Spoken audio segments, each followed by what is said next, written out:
पग पर है संग तुम्हारे। अन्नदाता लहू किसानों का बन के पसीना सींचता है धरती का सीना। मेहनत का तेरी हक दिलवाने, नई तकनीक नई खोज बताने।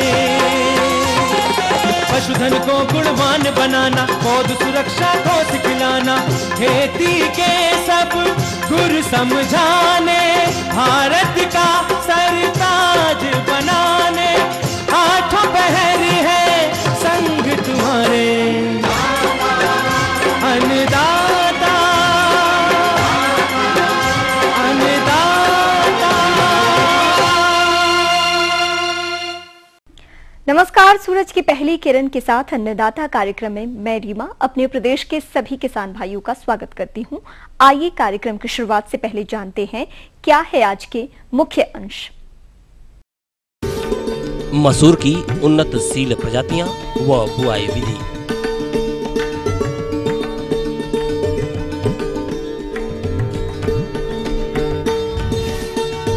दुधारू पशुओं के खान पान प्रबंधन पर एक जानकारी।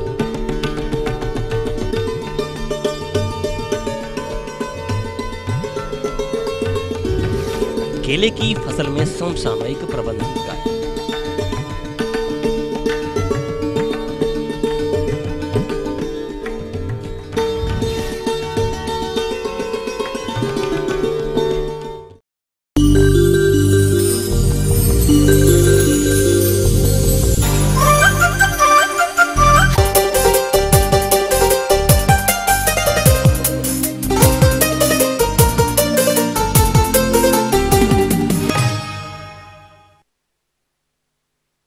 मसूर दलहन वर्ग की एक प्रमुख फसल है और रबी फसल के रूप में उत्तराखंड के पहाड़ी व मैदानी क्षेत्रों तथा पूरे उत्तर प्रदेश में इसकी खेती की जाती है।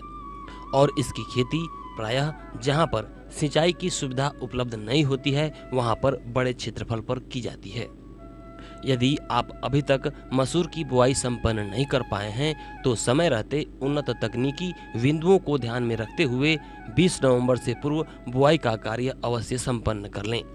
परंतु आप बुआई के समय किसी भी प्रकार की लापरवाही न बरतें, अन्यथा जमाव और फसल की बढ़वार पर प्रतिकूल प्रभाव पड़ेगा, अंततः उपज भी कम प्राप्त होगा।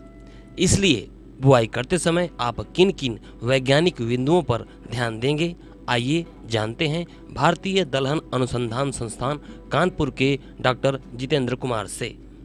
सबसे पहले है खेत का चुनाव। आप किस तरह का खेत इसमें लें। तो मसूर हर प्रकार के भूमि में की जा सकती है मसूर की खेती। इसके लिए आप बलुई भूमि, दोमट, हर प्रकार की भूमि जो है सर्वोत्तम है।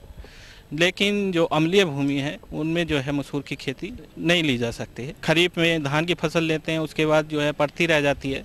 अगर भूमि में पर्याप्त मात्रा में नमी है तो उसके लिए आपको पलेवा करने की ज़रूरत नहीं है। तो सीधे आप जो है खेत को एक गहरी जुताई मिट्टी पलटने वाले हल से करके 2 क्रॉस हैरो लगा के आप पाटा लगा, आपका जो खेत है वो तैयार हो जाता है।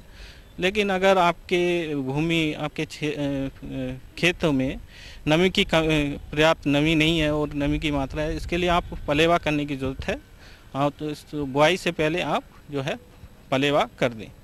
दूसरा किसान भाइयों, मैं बताना चाहूँगा कि कौन कौन सी प्रजातियाँ जो है हर क्षेत्र के लिए अलग अलग प्रजाति अनुमोदित की गई है। तो किसान भाई अपने क्षेत्र के लिए जो प्रजाति अनुमोदित की गई है उसको चयन कर सकते हैं। ये प्रजातियां इस प्रकार हैं, जैसे पश्चिमी क्षेत्र के लिए या पश्चिमी क्षेत्र में जैसे IPL 406, DPL 62 एक मोटे दाने वाली प्रजाति है और काफ़ी इसकी उपज 15 से 20 कुंटल प्रति हेक्टेयर के हिसाब से आप ले सकते हैं।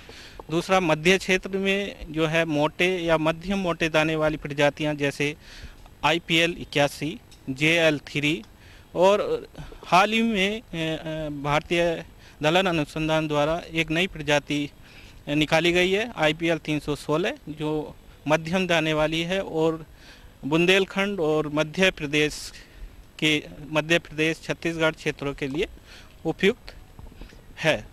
दूसरे आपके उत्तर पूर्वी मैदानी क्षेत्रों के लिए जैसे HUL 57 बहुत ही पॉपुलर, बहुत ही प्रचलित प्रजाति है किसान भाइयों। और मोएत्री, दूसरा मोएत्री है जो छोटे दाने वाली प्रजातियां हैं।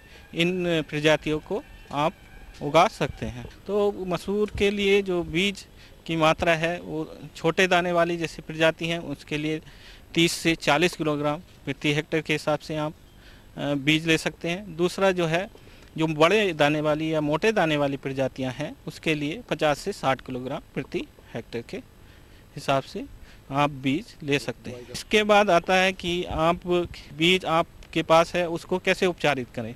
तो उसको उपचारित करने के लिए सबसे पहले अगर आप परती या उतेरा में आप फसल की बुआई कर रहे हैं तो इसके लिए आपको चाहिए कि वो सीड प्राइमिंग करें। तो इसके लिए 6 से 8 घंटे तक जो है सीड को पानी में भिगोए रखें। उसके बाद भिगोने के पश्चात आप उसको सुखा लें।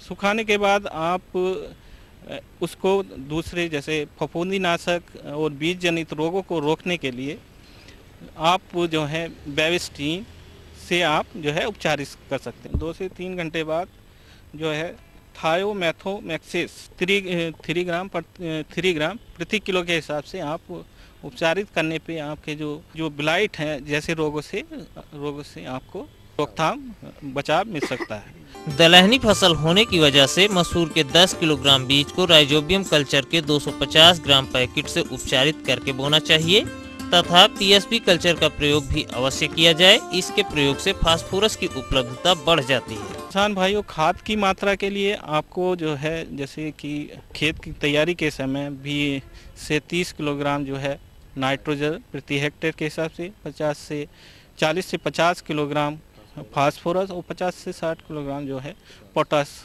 प्रति हेक्टेयर के हिसाब से डाल सकते हैं। इसके लिए आपको 100 किलोग्राम DAP और 200 किलोग्राम जिप्सम की ज़रूरत पड़ेगी। खाद देना है उसको बुआई के समय आप जो है उस टाइम डाल दें और उसके बाद बुआई कर दें। किसान भाइयों में बताना चाहूँगा मसूर की बुआई का उचित समय जो है आपका 15 नवंबर तक आप जो है मसूर की बुआई कर सकते हैं। लाइन से जो है बुआई करें, बुआई उसमें जो दूरी रखनी है तो वो 25 से 30 सेंटीमीटर रखें जो लाइन से लाइन की दूरी है, और जो पौधे से पौधे की दूरी है 5 से 10 सेंटीमीटर रखनी चाहिए।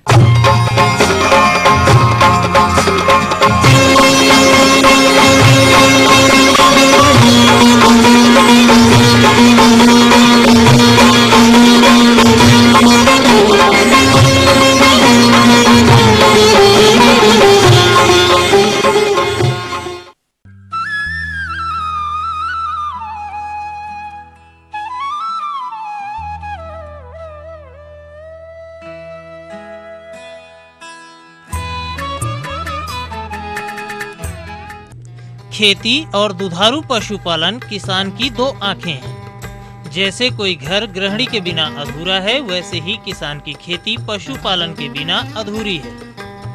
परंतु सिर्फ पशुओं को पाल लेने मात्र से ही आपको अच्छा लाभ प्राप्त होगा, यह कतई आवश्यक नहीं है, बल्कि इसमें आपको समय समय पर पशु की आवश्यकता अनुसार आहार प्रबंधन करना होता है। यह तो आप भी जानते होंगे कि डेयरी व्यवसाय में 70% लागत पशु आहार पर ही आती है। अतः यह बेहद जरूरी है कि दुधारू पशुओं को कम लागत में पौष्टिक एवं संतुलित आहार दिया जाए।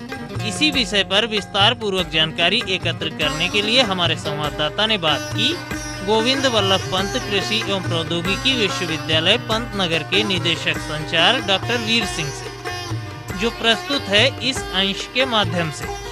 पशुधन खेती की जान कहते आए चतुर किसान। खेती और पशुपालन का परस्पर गहरा संबंध है, और अगर पशुपालन में कोई कमी आती है तो उसका असर खेती पर पड़ता है, और खेती में कोई कमी आती है तो उसका असर जो है पशुपालन पर निश्चित रूप से पड़ता है। जो सबसे आवश्यक कार्य है वह है पशु पोषण। जितना उसमें पोटेंशियल होता है उतना उत्पादन उससे लिया जा सकता है। तो पशुओं को जो है एक संतुलित आहार देने के लिए हम जो है पूरा प्रयास करें। उनके चारे में जो है नित्य प्रति जो है हरा चारा होना चाहिए, नित्य प्रति जो है दाना होना चाहिए, और कुछ भाग जो है सूखे चारे का भी होना चाहिए। तो दो चीज़ के लिए चारा देते हैं। एक तो मेंटेनेंस होती है, जो शरीर के लिए, जो शरीर की सामान्य कार्य की है, फिजियोलॉजी है, उसको चालू रखने के लिए। तो इस तरह का चारा उसको कहते हैं मेंटेनेंस राशन, जो मेंटेनेंस के लिए होता है। दूसरा होता है प्रोडक्शन के लिए राशन, और तीसरा हो सकता है इसमें जो है गर्भावस्था के लिए राशन। जब पशु गर्भावस्था में हो तो शुष्क चारे की मात्रा कम होनी चाहिए, हरे चारे की अधिक होनी चाहिए, और दाने की जो मेंटेनेंस के लिए उससे भी अधिक होना चाहिए। और जब उत्पादन में होता है तो इनकी प्रोपोर्शन और भी दूसरे तरह से होना चाहिए कि जो सूखे चारे हैं वो कम हो, हरा चारा और जो रातव है, यानी लगभग जो है 1 किलो अतिरिक्त दूध लेने के लिए एक भैंस को हम लगभग 2.5 किलो अतिरिक्त जो है ये दाना देते हैं हम हर 1 किलो अतिरिक्त उत्पादन पर जो है। तो इस तरह से हमको उसकी व्यवस्था रखनी चाहिए।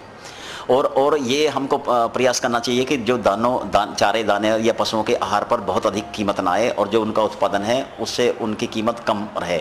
इसलिए प्रयास यह करना चाहिए हमको, जो घर पर उत्पादित पदार्थ हैं, जो उत्पादित भोज्य पदार्थ है, उन्हीं में से उनका चारा बनता रहे। एक तो ये तो चारा जो सबसे महत्वपूर्ण है, और दूसरा उसका भाग है उसका जो है रख रखाव का प्रबंध जो है, उसमें हम ये देखें कि उसमें सफाई का जो बहुत ज़्यादा ध्यान रखें, और सफाई का इतना ज़्यादा ध्यान रखें कि ये पशु का जो हम उत्पादन ले रहे हैं उसमें किसी तरह का कोई कंटेमिनेशन ना आए। उनके घर जो है हवादार होने चाहिए। उनको जो है समय पर जो है बीमारियों की रोकथाम के लिए भी प्रयास करते रहना चाहिए। बीमारी के इलाज से बेहतर है उनका रोकथाम। तो उन सभी बीमारियों का जो उनमें छूत की बीमारियां हो सकती है, जो सीजन की बीमारियां हो सकती है, उनसे बचाने के लिए जो है उसमें रोकथाम के पूरे प्रबंध जो है हमको करने चाहिए। पशुपालन के सभी पहलुओं पर पूरा यथा उचित ध्यान देकर किसान भाई जो है पशुओं से अधिक उत्पादन ले सकते हैं, और इससे हमारी खेती किसानी को जो है बहुत संबल मिलेगा।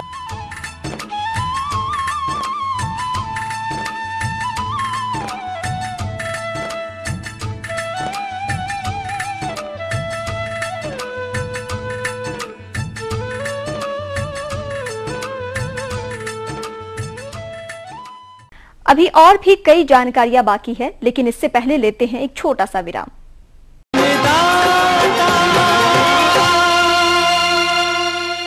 जीवनदायी पोटाश का है वरदान, क्योंकि इससे मिले पोटेशियम पौधों में कीड़े मकोड़े एवं बीमारी के दुष्प्रभाव को कम करता है, और साथ ही फसल को ज्यादा पैदावार और अच्छी गुणवत्ता के साथ उपज देता है, यानी लाभ ही लाभ। IPL पोटाश यानी असली पोटाश। स्वयं एग्रो पेश करते हैं विदेशी तकनीक से बना special steel temper blade, Bharat का एकमात्र डीजल और समय की बचत करने वाला स्वयं रोटावेटर। रात 9 बजे सबकी नजर टिकी होती है न्यूज एट 9 PM पर, दिन भर की खबरों का अपडेट। कोरोमंडल का ग्रोमोर 20-20-013 कॉम्प्लेक्स खाद, इसमें है मोती जैसे दाने, जिससे आपकी फसल को सिर्फ नाइट्रोजन और फास्फोरस ही नहीं बल्कि 13% सल्फर भी प्राप्त होता है, जो फसल और जमीन को देता है सही संतुलन, जिससे खेतों को प्राप्त होती है उपजाऊ मिट्टी और आपको मिलती है अच्छी उपज 50 सालों से भी अधिक विश्वास के साथ, सभी फसलों के लिए उपयोगी।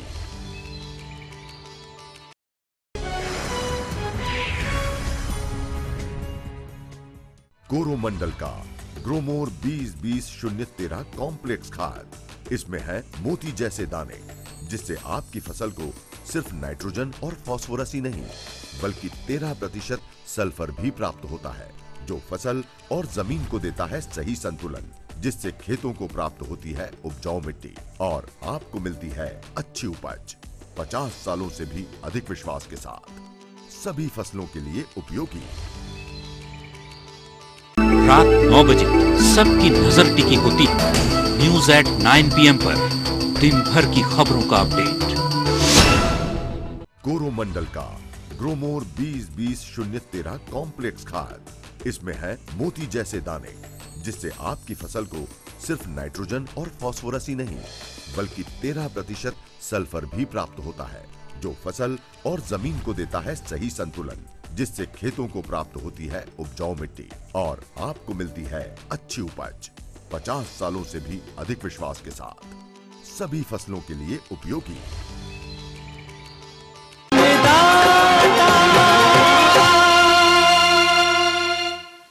ब्रेक के बाद हम फिर हाजिर हैं आपके साथ। बढ़ते हैं अगली कड़ी की ओर।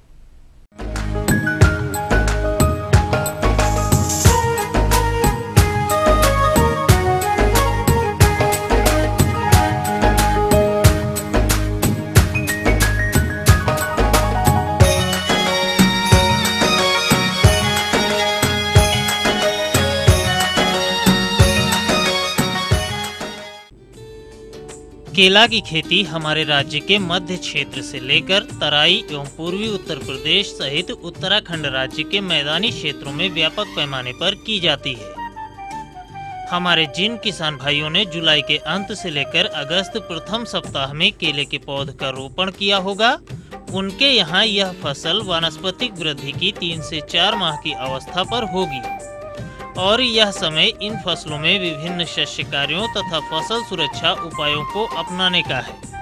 तभी आपको आने वाले समय में इनसे गुणवत्ता युक्त उच्च उपज की प्राप्ति होगी। किसान भाइयों, उत्तर प्रदेश राज्य का बाराबंकी जिला जो कि केले की खेती के लिए पूरे भारत में प्रसिद्ध है। यहाँ पर ग्राम तेजवापुर हैदरगढ़ निवासी किसान नवनीत वर्मा भी केला उत्पादक सफल किसानों के बीच जाने जाते हैं। अतः आइए आज इन्हीं से जानते हैं कि केले की 4 माह की फसल अवस्था पर कौन कौन से प्रबंधन कार्यों को अपनाना है। कि पौध लगभग जनवरी से बुकिंग शुरू हो जाती है इसकी और जनवरी में बुक कराते हैं। उसके बाद इसकी पौध हमें मिलती है जुलाई में। आज जुलाई की हमारी 15 जुलाई की लगाई हुई पौध जो है वो आज लगभग के बाद आवश्यकता अनुसार जब जब भी उसमें नमी कम दिखती है इसकी सिंचाई बराबर करते रहते हैं। और सिंचाई के बाद खरपतवार नियंत्रण में भी ये ध्यान रखते हैं कि जैसे ही खरपतवार नियंत्रण घास उग आई है तो घास उगने के बाद हम इसमें पावर टिलर का इस्तेमाल करते हैं। ये जुताई का छोटा ट्रैक्टर होता है, उससे हम इसकी जुताई करते रहते हैं। जुताई करते हैं, उसके बाद थोड़ी थोड़ी सी लगभग 2-3 इंच जैसे पौधा बढ़ता गया उस पर मिट्टी लगाते हैं, मिट्टी तने पे चढ़ाते जाते हैं और मिट्टी चढ़ाने के बाद पुनः फिर सिंचाई करते हैं। इसमें लगभग 4 टिलर से जुताइयाँ 4 से 5 बार की जुताई हो चुकी है। उसके बाद पुनः जब सिंचाई करने के बाद फिर फास्फेटिक की या खाद की जरूरत पड़ती है तो और कंपोस्ट मिला के और माइक्रोन्यूट्रिएंट्स मिला के इसमें बराबर पौधों के चारों तरफ बिखेर बिखेर के पौध से पौध में अलग अलग डालते हैं। अब आइए जानते हैं पोषण प्रबंधन के बारे में। भूमि की उर्वरता के अनुसार प्रति पौधा 300 ग्राम नत्रजन, 100 ग्राम फास्फोरस तथा 300 ग्राम पोटाश की आवश्यकता होती है। फास्फोरस की आधी मात्रा रोपाई के समय तथा शेष आधी मात्रा रोपाई के बाद देनी चाहिए। नत्रजन की पूरी मात्रा को 5 भागों में विभाजित कर अगस्त, सितंबर, अक्टूबर, फरवरी तथा अप्रैल माह में देना चाहिए। पोटाश को 3 भागों में विभाजित कर दिसंबर, अक्टूबर तथा अप्रैल माह में देना चाहिए। और इसमें कीट में कीट ज़्यादा नहीं लगते हैं पर बिटिल लगता है इसमें भी। और कभी कभी एक गुजिया भी होती है जो कीट गधेला कहा जाता है, वो भी लगती है। इसके प्रबंधन के लिए हम दवाओं का इस्तेमाल करते हैं। दवाओं में सबसे पहले हम इसका एक प्रोफेनोफास साइपरमेथ्रिन का मिक्सचर आता है जो बनाना बिटिल और गुजिया में दोनों में काम करता है।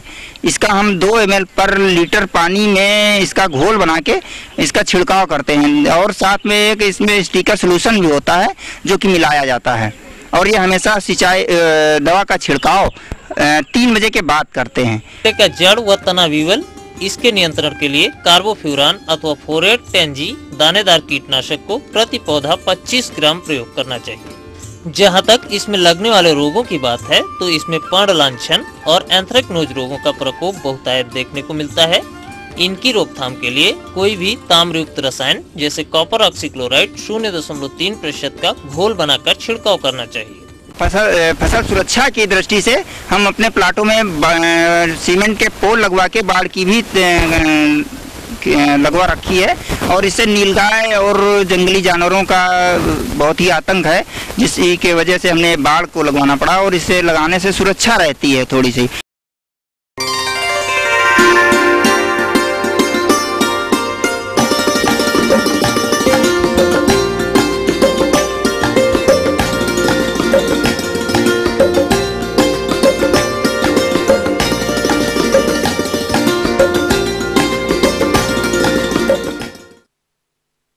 किसान भाइयों, हाईटेक फार्मिंग के अंतर्गत हमारे प्रदेश में विभिन्न प्रकार की सब्जियों एवं फूलों की खेती कर किसान अच्छे लाभ की प्राप्ति कर रहे हैं।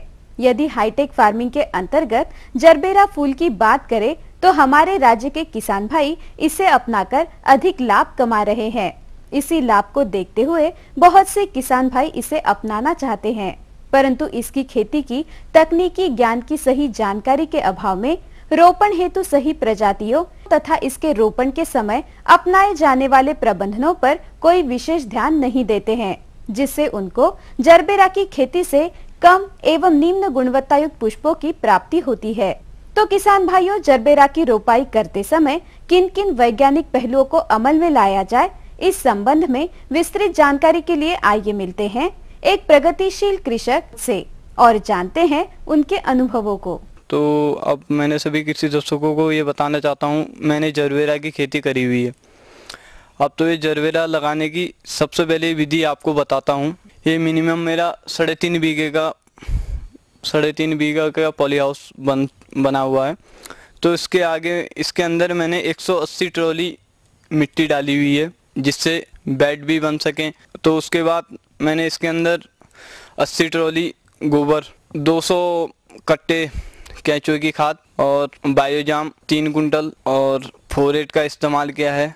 उसके बाद मैंने जब मिट्टी और ये सारी बराबर हो गई, मिट्टी और खाद सब बराबर लेवल लेने के बाद इस पे 50 केजी फोरेट डाली। उसके बाद इसकी मैंने जुताई करी। उसके बाद वो मिट्टी ऐसी छोड़ दी गई। उसके बाद इसके अंदर कम से कम 200 कुंटल धान की भूसी जो पड़ी हुई है। तो उसके बाद जब इसके अंदर धान की भूसी पड़ी तो इसकी कम से कम 3 फीट गहराई के हिसाब से हमने इसको मिला के सारी इसको पूरे चारों तरफ दोनों ढंग से इसकी मिक्सिंग कर दी। उसके बाद इसके अंदर फिर खादें पड़ी हुई हैं हमारी, कम से कम 20 ट्रॉली फिर गोबर की खाद डालने के बाद फिर मिक्सिंग करने के बाद वही 3 फीट गहराई के हिसाब से मिक्सिंग करने के बाद तो इसके हमने बेड बनाए। ने बेड की है कि 3 फुट चौड़ाई बेड की रहती है और गैलरी जो रहती है 1.25 फीट में रहती है। इसकी गैलरी चलने के लिए साइडों के लिए जो बेड की गैलरियाँ बनाते हैं जिससे आदमी जा सके आ सके और फूल तोड़ने के लिए, तो इसकी 1.25 फुट की गैलरी होती है और ऊंचाई 1 फीट की इसकी ऊंचाई है। पहले तो इसके जैसे कि बेड तैयार हो गए तो इसकी ड्रिप लाइन जो हमने बिछाई हुई है, हर ड्रिप लाइन के पौधे के, जैसे कि ये पौधा है, पौधे के नीचे हर पौधे के नीचे एक छेद होगा। तो उस छेद के नीचे ड्रिप लाइन जैसे कि बिछा दी तो ड्रिप लाइन के उसी सिराई पे जैसे कि पौधे का छेद है, इधर छेद है तो इधर थोड़ी सी दूराई में उसका वो लगेगा पौधा, जिससे खाद पानी पौधे को मिलते रहे बराबर। इसमें जैसे कि हमने पौधा लगाया, पौधा लगाने के बाद इसमें जैसे कि 200 लीटर पानी पे हम लोग बाउस्टिन घोलते हैं, कम से कम आधा पैकेट, आधा केजी मतलब बाउस्टिन 200 लीटर में घोल के। तो इसके ऊपर जैसे कि पौधा लगता है तो उसकी ड्रेंचिंग होती है, क्योंकि पानी उसको मिल जाता है, उससे खाद भी और जो उसके नीचे की वो फफूंदी वो ख़त्म हो जाती है, कीटनाशक जो होता है उससे वो भी ख़त्म हो जाता है। फिर उसके बाद जैसे कि हर तीसरे दिन पे इसके अंदर हम लोग ड्रेंचिंग करते हैं। ट्राइकोडर्मा हो गई और हुमिसील हो गई, तो ये 2 चीज़ों की 3 महीने तक हर तीसरे दिन पे ड्रेंचिंग करनी पड़ती है। और उसके बाद हर या चौथे या 5वें दिन में इसको पानी देते रहना पड़ता है। और खाद जो इसको देते हैं हम लोग M0045 0013 और 52034, तो इस पर खाद हम पे जो कि 200 लीटर ड्रम है अभी, तो 200 लीटर ड्रम पर अंदर मोटर सिस्टम रहते हैं और ड्रिप द्वारा हम लोग उस खाद को हम लोग ड्रिप द्वारा देते रहते हैं। 15 किलो खाद डालते हैं। तो ये अभी 3.5 बीघे का जो है इसके लिए 200 लीटर ड्रम से हो जाता है। ये 3 महीने में फूल देना लग जाएगा। जैसे कि इसकी पहली बडें आएंगी तो पहली बड को हम बेचते नहीं हैं। पहली बड हल्की सी आएगी तो बड जैसी आएगी तो उस बड को हम लोग तोड़ देंगे। वो बड इसलिए तोड़ते हैं क्योंकि पौधा बचा रहे और मोटा रहता, तंदुरुस्त रहता पौधा, इसलिए पहली बट को तोड़ के फेंक देते हैं हल्का सा जैसा आए। तो वो सभी कृषि दर्शकों को ये कहना चाह रहा हूँ कि ऐसी अगर जरबेरा की फसलें उगाना चाहते हो तो अच्छा लाभ मिलेगा, अच्छा ही पैदावारी है, कोई ज़्यादा मेहनत नहीं, सभी अच्छा लगता है।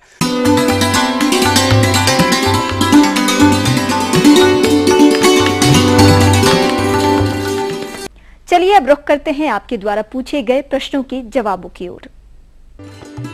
पूछे गए प्रश्नों में से आज हमने जिस प्रश्न को शामिल किया है उसे पूछा है ग्राम पनकी, जिला कानपुर के शांतनु कुशवाहा ने। आपने धनिया की बुआई तकनीक पर जानकारी चाहिए, तो इसके लिए देखिए कार्यक्रम का यह अंश।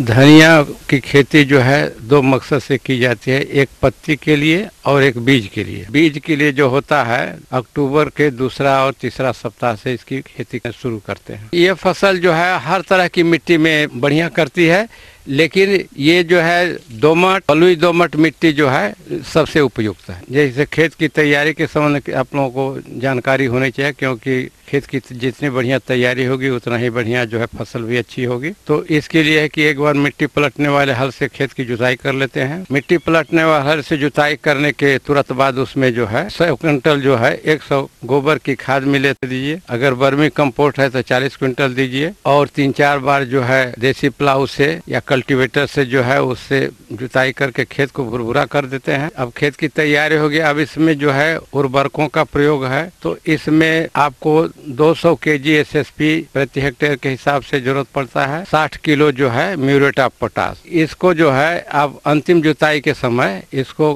खेत में बढ़िया तरह से मिला दें। इसमें देखिए प्रजातियां तो बहुत सी हैं, लेकिन जैसे राजेंद्र कृषि विश्वविद्यालय का राजेंद्र स्वाति उसका टेस्टेड है, बहुत अच्छी है। ELCC 133 है, रामनगर सिलेक्शन है, UD20 है। इस तरह से प्रजातियां हैं जो उपलब्ध हो उसको किसान आप लोग उसको लगावें।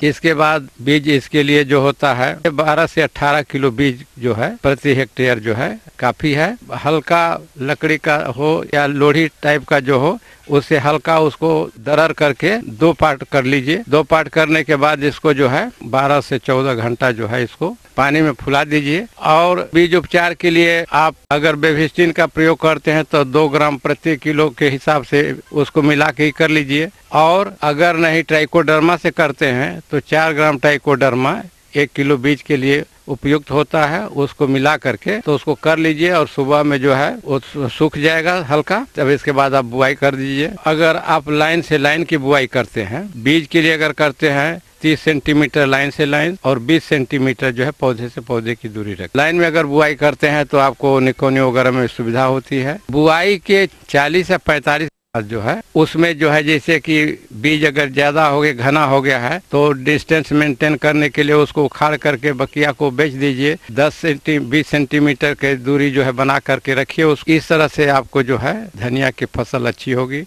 और करके 12 से 18 क्विंटल जो है प्रति हेक्टेयर आपको बीज भी उपलब्ध हो जाएगा। किसान भाइयों, अगर आप हमसे कृषि से संबंधित सुझाव या समस्या के समाधान हेतु संपर्क करना चाहते हैं तो आप हमें इस पते पर पत्र लिख सकते हैं।